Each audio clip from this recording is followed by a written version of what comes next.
I've seen a number of good people who weren't bad investors and who weren't taking wild risks in terms of gambling on random cryptos get into a lot of trouble investing into crypto, and it's almost always because they fail to remember the most important rule in crypto investing, and that is that an investor should never be risking money that they can't afford to lose, or making an investment which they don't fully understand the financial implications of. For example, not long ago I spoke to an investor who had placed a $5,000 short on Bitcoin, and he used leverage to execute this particular trade. And so he thought that because he only invested his initial $5,000, that he could only lose $5,000 and no more if the worst were to happen. And then of course the price of Bitcoin has been rallying over the last few months, and we've seen gains of many 100%. And unfortunately one day this friend of mine checked his brokerage account, and he had lost more than $5,000. He actually lost his $5,000 and then owed another $10,000 to the brokerage, and luckily he managed to scrape the money together to avoid falling into the age-old debt trap. And by the way, if you're enjoying this video so far, I want to ask you for your support in return,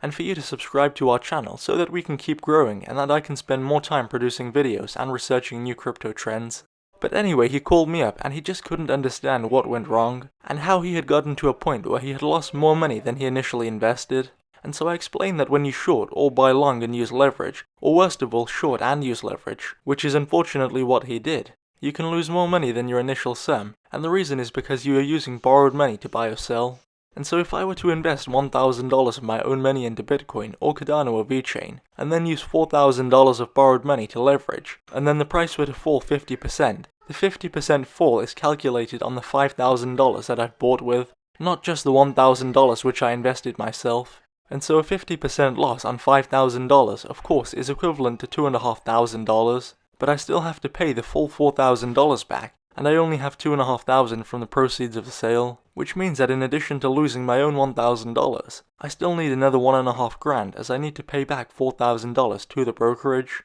Now you see, this can be very dangerous, and I know that a lot of investors are using leverage of 5, 10 and 20 to 1, and are making trades which could make them a lot of money, but could also put them into financial ruin just as easily. And you know, making $100,000 is a nice prospect, but in my view it's ridiculous to risk losing your home or your car, or even being forced into bankruptcy as a result of a bad trade. And so I really believe that every investor should understand the potential benefits and losses of any investment they make, and they shouldn't be investing money which they can't afford to lose if things don't turn out well. And in any investment career over a long period of time, everybody is going to make some mistakes. And guys, if this video can prevent even one person from being ruined by an unfortunate mistake, then I consider this video to be a complete success. And you know, I've been investing into crypto for a few years now, and it can be a very lucrative space, but it can also be volatile, and we should all take this into our consideration. Thanks for watching, and if you like this video, don't wait any longer to hit that subscribe button, and also remember that I'm sharing my own thoughts and opinions, and so this video is not financial advice.